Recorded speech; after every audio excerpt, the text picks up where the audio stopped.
Vaishnavas.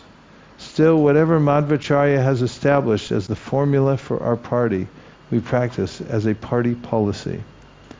Sri Chaitanya Mahaprabhu said, both fruit of workers and the speculative philosopher are considered non-devotees. We see both elements present in your sampradaya. The only qualification that I see in your sampradaya is that you accept the form of the Lord as truth. Sri Chaitanya Mahaprabhu wanted to point out to the Tattvavadi Acharya who belonged to the Madhvacharya Sampradaya that the general behavior of the Tattvavadis did not favor pure devotional service, which must be devoid of the taints of fruit of activity and speculative knowledge. As far as fruit of activity is concerned, the contamination is the desire for elevation to a higher standard of life. And for speculative knowledge, the contamination is the desire to merge into the existence of the absolute truth. The Tattvavad Sampradaya of the Madhvacharya school sticks to the principle of Varnashrama Dharma, which involves fruit of activity. Their ultimate goal, mukti, is simply a form of material desire. A pure devotee should be free from all kinds of material desire. He simply engages in the service of the Lord. Nonetheless, Chaitanya Mahaprabhu was pleased that the Madhvacharya Sampradaya, or the Tattvavad Sampradaya, accepted the transcendental form of the Lord. This is the great qualification of the Vaishnava Sampradayas. It is the Mayavadi Sampradaya that does not accept the transcendental form of the Lord. If a Vaishnava Sampradaya is also carried away by that impersonal attitude, that Sampradaya has no position at all. It is a fact that there are many so-called Vaishnavas whose ultimate aim is to merge into the existence of the Lord. For example, the Sahajiya's Vaishnava philosophy is to become one with the Supreme. Sri Chaitanya Mahaprabhu points out that Sri Madhavendra Puri accepted Madhvacharya only because his sampradaya accepted the transcendental form of the Lord. Thus Sri Chaitanya Mahaprabhu broke the pride of the Tattvavadis to pieces. He then went to the holy place known as Palgu Tirtha. Sri Chaitanya Mahaprabhu, the son of Mother Sachi, next went to Tritakupa. And after seeing the Vishala deity there, he went to the holy place known as Panchapsara Tirtha. The Apsaras, denizens of heavenly planets, are generally known as dancing girls. The girls in the heavenly planets are exquisitely beautiful. And if a woman on earth is found to be very beautiful, she is compared to the Apsaras. There were 5 Apsaras named Lata, Buddha, Samichi, Surabheyi, and Varna. It is said that these 5 beautiful dancing girls were sent by Indra to break the severe austerity of a saintly person called Achyuta Rishi. This action was typical of Indra, the king of heaven. Whenever Indra discovered someone undergoing severe austerities, he would begin to fear for his post. Indra was always anxious about his position, fearing that if someone became more powerful than he was, he would lose his elevated position. Thus, as soon as he would see a saint undergoing severe austerities, he would send dancing girls to distract him.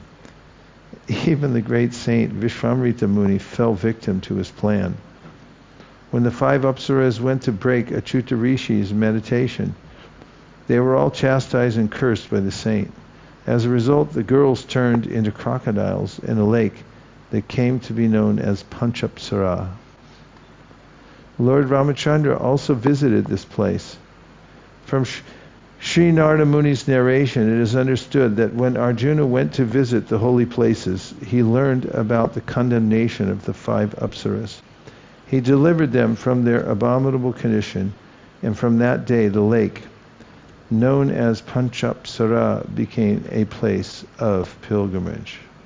We'll take a brief pause for some reflections or questions. Prabhu, Mahendra Prabhu.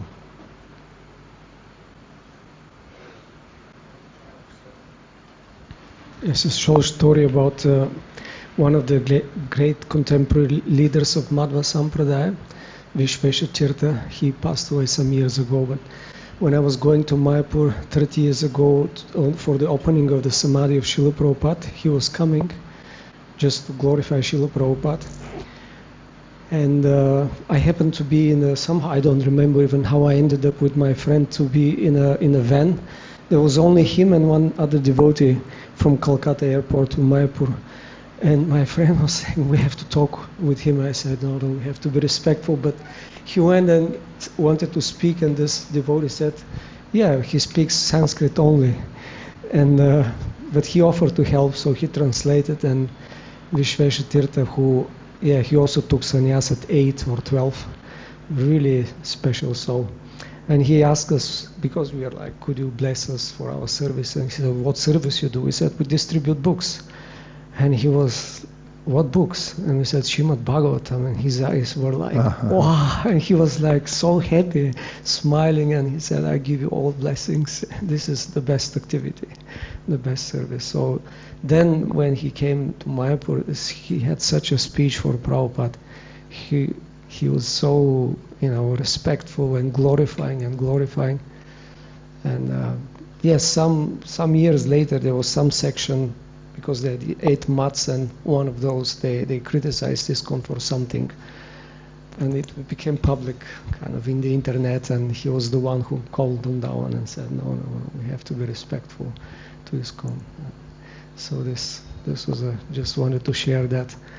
And one question I had about the incident with Kala Krishna Das, who was described as very simple and gentle, but he was allured, and then Mahaprabhu saved him. But later on we'll see he rejected him, and he didn't want to. He said, I don't want to see him anymore. And I always wonder why Mahaprabhu was so so strong on that, because he seemed to be, even in some places was described, they kind of made black magic on him or something. And he was he did this mistake. Well, it didn't look good, because he was the brahmachari assistant of Mahaprabhu, and he had fallen from the Bhattaharis, the oldest trick in the book. And Mahaprabhu's compassionate counterpart is Lord Nityananda. So Chaitanya Mahaprabhu on one side was showing by social etiquette that he's detached from this person. Otherwise people would say things. They would say, look, what kind of operation are you running here? Your guy's, he absconded. But at the same time, he arranged to do, through Lord Nityananda, what he couldn't do externally as his sannyasi, which was to engage him again. He kicked him out, and then he brought him right back in, because Nityananda, Mukunda, there were Jagadananda, Surup Damodar.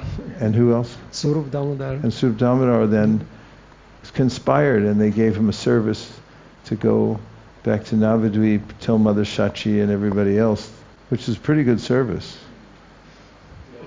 I mean, he definitely got a sweet service, so they engaged him again. Nice question. Thanks. Thank you. Okay. Yes, Patita Pavana. Hare Krishna. It was mentioned that the goal of the Sahajjas is to merge into the Supreme.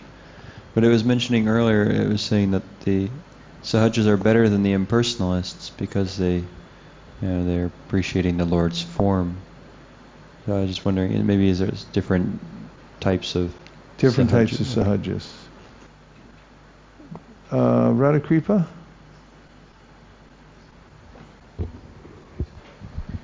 Hare Krishna Maharaj, Indra's, pastime or maybe participation in Lord's Leela is pretty confusing, and many instant, I think other than the 2 instant where he has obeyed, is respectful to the saints, listen to them, and also the Lord's instruction, other than being, the demons which do not do that. But most of the time his actions is more like fearful and trying to protect his own, position. It's explained by a sociologist named Michel. Michel's Iron Laws of Oligarchy. When people get power, they try to consolidate it, and they forget their duty sometimes. That's why those regimes that start off being well-meaning, they want to help the world, then once they get in power, out with the old boss, in with the new boss, won't get fooled again, and there they are doing it again. So power corrupts, and Indra is the king of heaven. So if we go by ISKCON Hawaii has had more turnover in temple presidents than any other than any other temple in the world. It's too heavenly.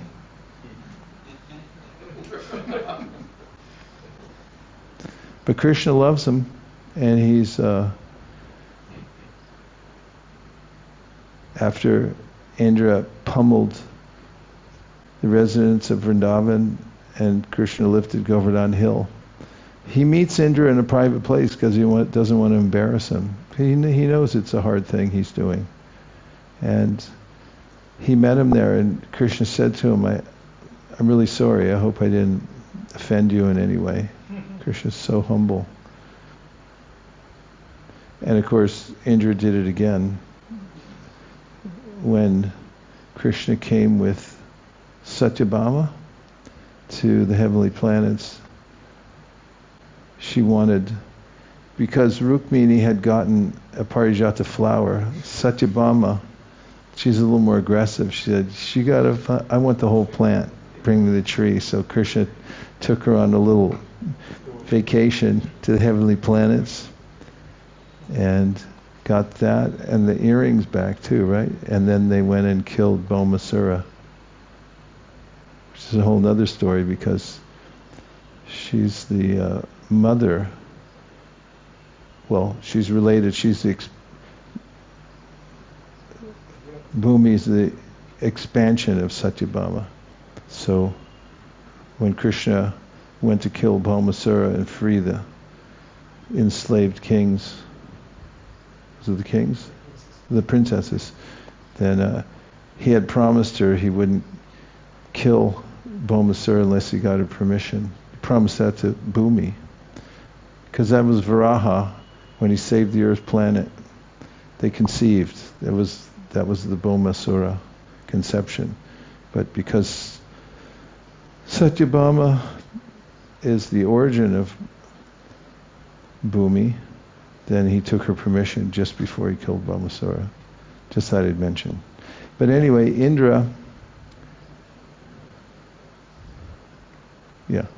gets in a lot of trouble. Okay, anything else? Oh yeah, Kana Gopal. Hare Krishna, Guru Maharaj. I have a question. In this purport, Srila Prabhupada is saying about pious and impious activity. And we often refer to Agnata Sukriti. And how is that different from... he says in the purport that pious and impious activity are referred to as Agnata Sukriti? No, You're saying that, right? Sorry. In the purport, he talks about pious and impious activity. Okay. And how you can't become a pure devotee through pious activity. Correct. Then also the term Agnata Sukriti, Prabhupada often says that it means doing pious activity without knowledge exactly about it. Meaning somebody comes, they give a donation. How can we equate that to spiritual credit and our progress in bhakti? Prabhupada explains that in one of his purports. And he quotes from Bhaktivinoda Thakur, and he said there's three kinds of sukriti. There's jnana sukriti, which qualifies one for impersonal liberation. That's why some people, they already have that sukriti, and they are attracted to that. And other is karma sukriti. It's called something else, but it means the same thing. And they have sukriti for getting really wealthy really fast. It's just in them. And then there's bhakti unmukhi sukriti, which just means that somehow or other one's come in contact with pure devotees, as we know from another verse in the Chaitanya Charitamrita, that sadhu sangha sarva shastra koi, lava matra sadhu sangha sarva siddhi hoy. Just a little bit of connection with pure devotees can give one this bhakti unmukhi sukriti. In the Jaiva Dharma, you'll find near the beginning in the Brihad Naradiya Purana, there's a verse that describes how when one gets this kind of bhakti unmukhi sukriti and it accumulates within the heart, when it comes to a certain level, then shraddha is born. And there's a sense of appreciation for devotees and devotional service. So there are three categories of sukriti. So just digging wells or planting trees doesn't mean that you're going to get bhakti. However, Krishna says in the Bhagavad Gita, Yeshon tantakatam papam jananam punyakarmanam te dvanva mohanir bhukta bhajanti mam dridhavrata. That if you're a pious person, you live a pious life because of your past activities and your present association, then it gives you there's more of a likelihood that you'll be able to take to devotional service because of that. Because, as is mentioned in the Bhagavatam, Partivad dharano dumas tasmad agnis trayi mayaha tamasas turajas tasmat satvam yad parmadarshanam. The example given by Sutta Goswami is that there's raw wood. That's like the mode of ignorance. And then there's smoke before the thing catches on fire. And smoke disturbs, but it never serves. So the rajas is smoke.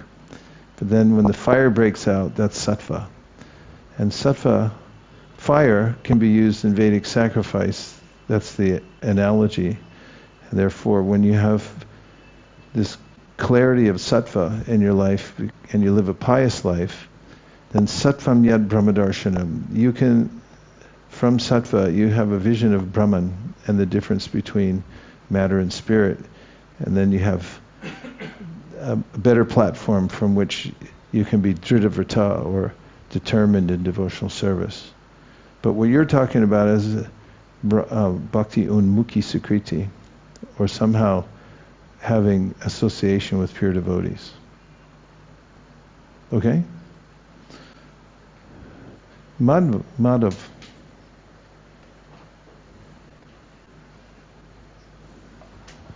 In text 244, it's about like he saw the monastery known as Sringeri Mat, the abode of Acharya Shankara, and then Prabhupada's purport is about Shankaracharya and all his descendants, but Shankaracharya is a Mayavadi, so why is like the Chaitanya Mahaprabhu visit his, or it says about him, and then there's a whole... It's important history to know the zeitgeist of the time. You know that word? Better look it up. Can you look it up? And when you know the history of the eras and what was going on there, then you can understand the context in which Lord Chaitanya Mahaprabhu appeared. He took initiation in the Shankaracharya Sampradaya. You know, in the Nectar Devotional, Prabhupada says the only reason we're interested in certain things like bows and arrows and stuff is because they were used in the Kurukshetra war. We're not interested in bows and arrows or anything like that just for a hobby, but we want to know the ones used by Arjuna and so forth. So in the history of Lord Chaitanya's appearance, there's an emergence of the Vaishnavism. The prominent philosophy of the time was propagated by Shankaracharya. But then these powerful Vaishnavacharyas appeared to smash the impersonalists, and they really smashed. They are so heavy. They used to have mantras. even when they're, anyway, I won't even say it, but they really wanted to smash Shankaracharya and all that. So knowing that history and how prevalent Shankaracharya was, and then of course we heard earlier who Shankaracharya was, is Lord Shiva, and he was given instruction by Lord Krishna to propagate this Mayavadism. So understanding how the confluence of all these influences comes together and then Lord Chaitanya appears out of it, it gives us a clearer idea of why Lord Chaitanya appeared and how he appeared. Okay? Did you look up the word? Zeitgeist. Yes. Zeitgeist. Z-E-I-S-T. Okay.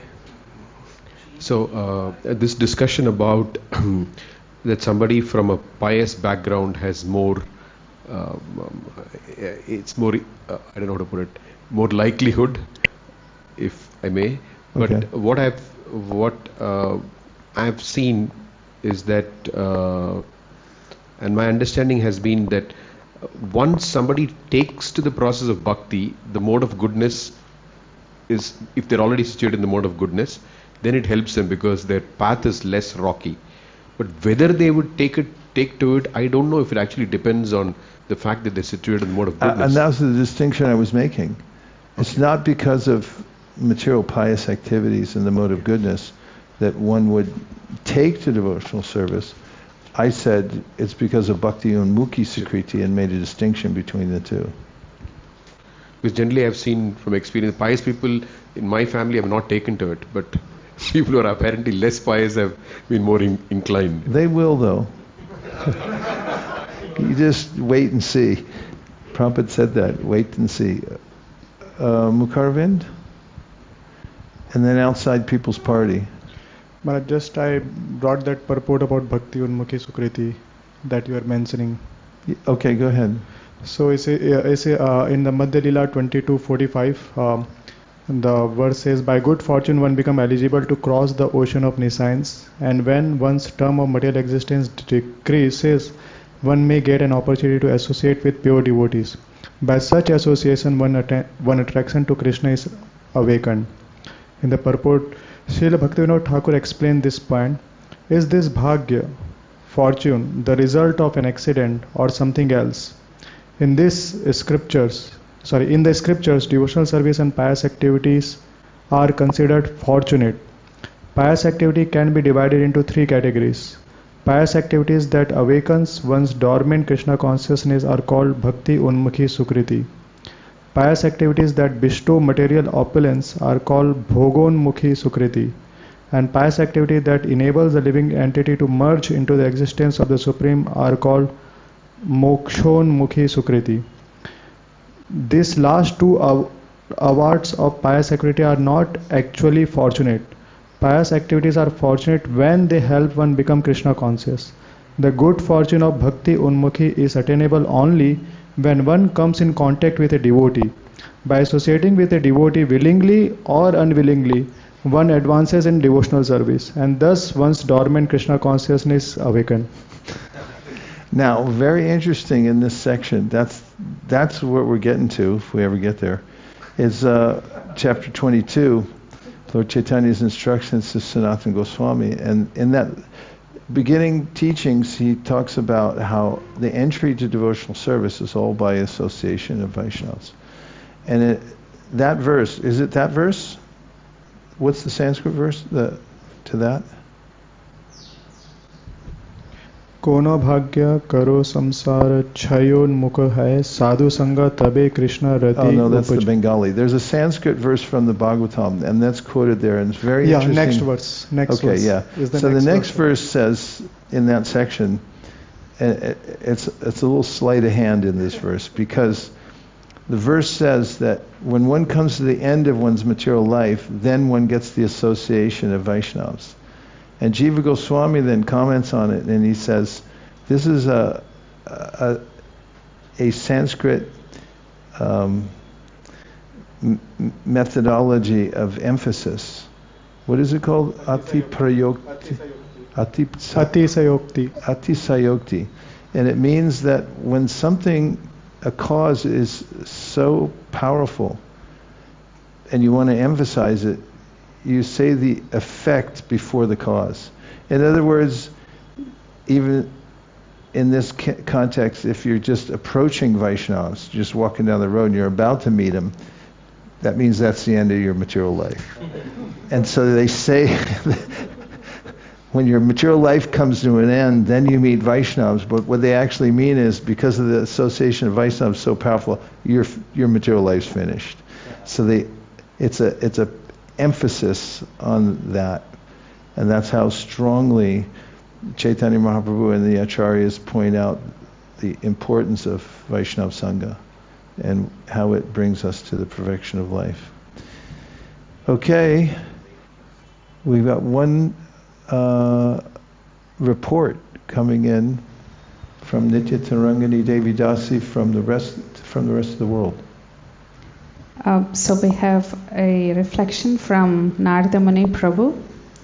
Narada Muni, where are you? We're missing you here. He was here last year and he was doing what you're doing. Anybody who does that gets elevated to the next level in the universe. Thanks, go ahead. He's saying, Hare Krishna, my humble pranams to all the lovely Vaishnavas present, whom are basking in the nectarian katha of the Chaitanya Charitamrita with Vaisesika Prabhu. You are all incredibly fortunate to be present where you are right now. Just being online and hearing this is really making me miss the special atmosphere you're all in right now. Well, if you're listening, we miss you 10 times more. Right? Say yes. Okay, last thing. Somebody had their hand up. This is really it. Hare Krishna, Guru Maharaj.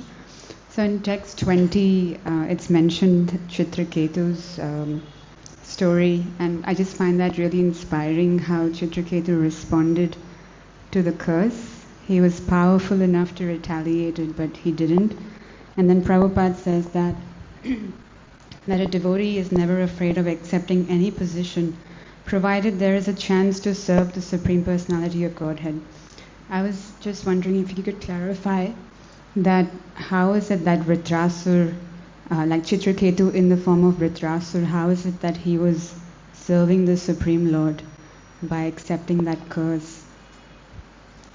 Because as we hear his prayers, he was praying to go back and become the eternal servant of the Lord. And in that form of Vritrasur, he created a lot of... Well, as usual, the Bhagavatam points towards pure devotional service. And the descriptions in the Rig Veda of Vritrasura, he's a big demon. Unqualified.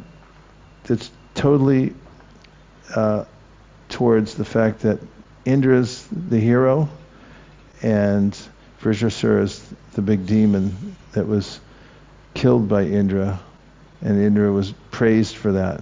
But in the Bhagavatam, as the Bhagavatam does with everything, it flips it on its head, because now Vritrasura becomes the hero and Indra becomes the slacker, because it's pointed out on the battlefield when they come to fight that Vritrasura is steeped in pure devotional service. At first comes out with his courage in battle. He's not afraid to fight. Whereas Indra, he has so much at stake because he's in that position that Vritrasura has to encourage him and say, no, fight. Try to kill me. And keeps encouraging him and telling him we're just like players on a chessboard and you know, it's all the Lord's arrangement for us. And so it's one of the ways in which the Bhagavatam points out that pure devotional service, wherever it appears, that's the essence of life. That's what the message at the very beginning of Bhagavatam is, and it's then repeated throughout the Bhagavatam in various ways, as others have pointed out more expertly. Like Prahlad Maharaj, you're supposed to worship your father as the first guru. He was there cheering when his father got killed.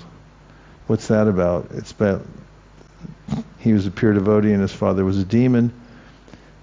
The Brahmins, the wives of the Brahmins, they're supposed to be inferior, but they ended up as the gurus, and their husbands, who were these big pundits, ended up looking foolish and cowardly. So that's the Bhagavatam's message. It's taking all these circumstances and showing if there's that molecule of pure devotional service, then that's what we're looking for. That's the main thing, and that's what attracts Krishna. Thank you, Maharaj. Thank you. Dear Srila Prabhupada, dear Sri Chaitanya Mahaprabhu, Shri Shri Panchatattva, Shri Shri Gaurnitai, Shri Shri Radhesham, Shri Shri Krishna Balaram, Shri Shri Radha Madan Mohan. If you so desire, please bless us with an intense attraction for hearing the pastimes of Lord Chaitanya Mahaprabhu. Please let us take him as the universal guru, as the object of our attention. Thank you for considering our request. Om Tat Sat. Everyone agrees with this prayer in whole or in part. Please unmute and say Hare Krishna. Gaur Premanande, Nitai Gaura Hari Bol, Hari Bol, Hari Bol, Nitai Gaura Hari Bol, Nitai Gaura Hari Bol, Hari Bol, Hari Bol, Nitai Gaura Hari Bo. Vanchakopadrishya kripasindabevacha patitanam pavanebhyo. Prabhu? There's an Akash Vani. We're changing the schedule tomorrow, aren't we? Do you want to Yes. make the announcement of what that is going to be? Well, we have to make up just a little bit of we have to make some extra progress. So we've done this in previous years when we need to step up the pace, as we use the time in Bhagavatam. For Bhagavatam class, we convene here and continue hearing and chanting. So the plan is that there will be greeting of the deities at the regular time, and then there'll be a Guru Puja which will end at 8. And then we'll come down here and start the reading and have reading from 8. It will end at 8 though. It can end at 8 because I gave class the first day I was here and it ended at 8. 7:45, then that's 5 minutes, Govinda Madi Purusham, and then you can have the Guru Puja. Well, you did it first day. It's short-ish. Yeah. Okay? You got one vote out of the outside people's party. 3, 4, 5, 6, 7, 8, 9. 8 o'clock, we'll see you here.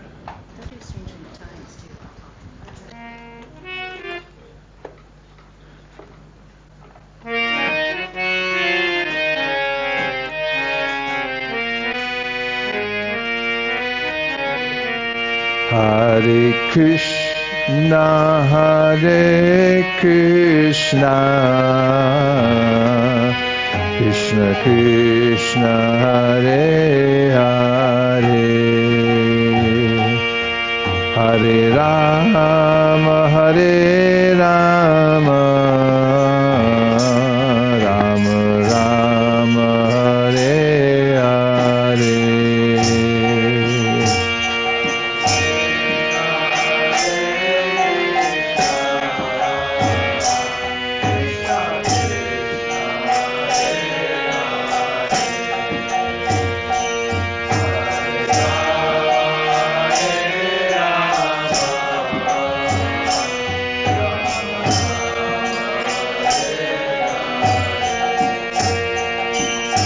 Hare Krishna, Hare Krishna, Krishna Krishna, Hare Hare,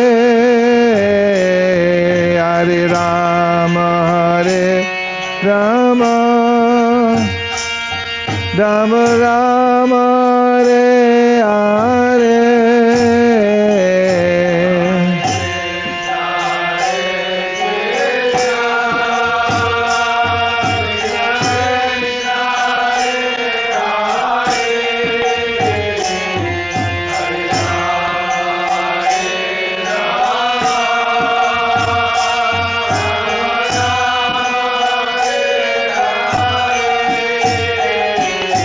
Hare Krishna, Hare Krishna,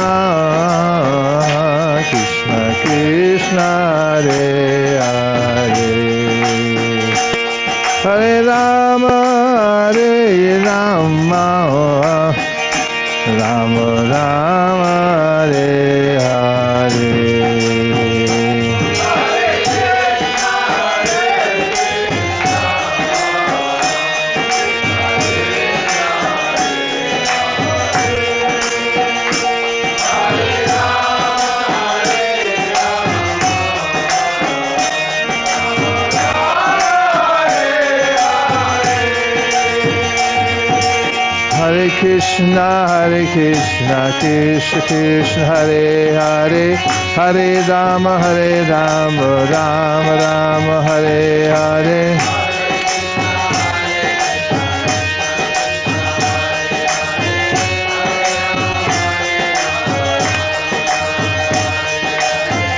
Hare Krishna, Krishna Krishna, Hare Hare, Hare Rama, Rama Rama, Hare Hare.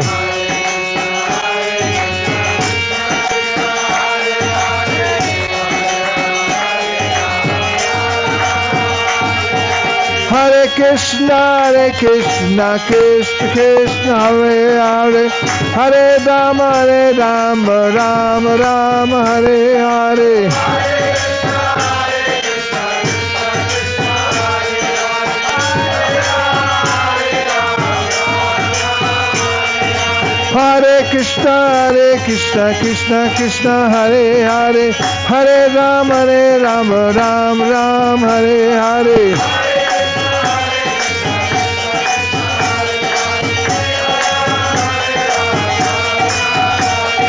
Hare Krishna, Krishna, Hare Hare, Hare Rama, Rama, Hare Hare.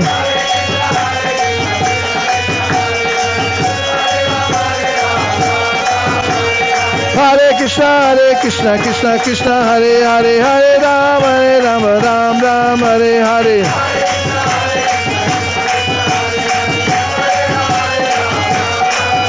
Hare Krishna, Krishna Krishna, Hare Hare, Hare Rama, Rama Rama, Hare Hare.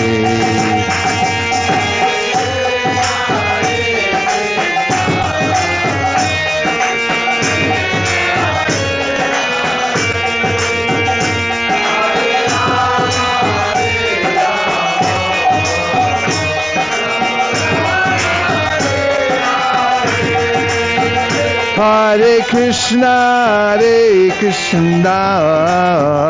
Krishna Krishna, Hare Hare, Hare Rama, Rama Rama, Hare Hare.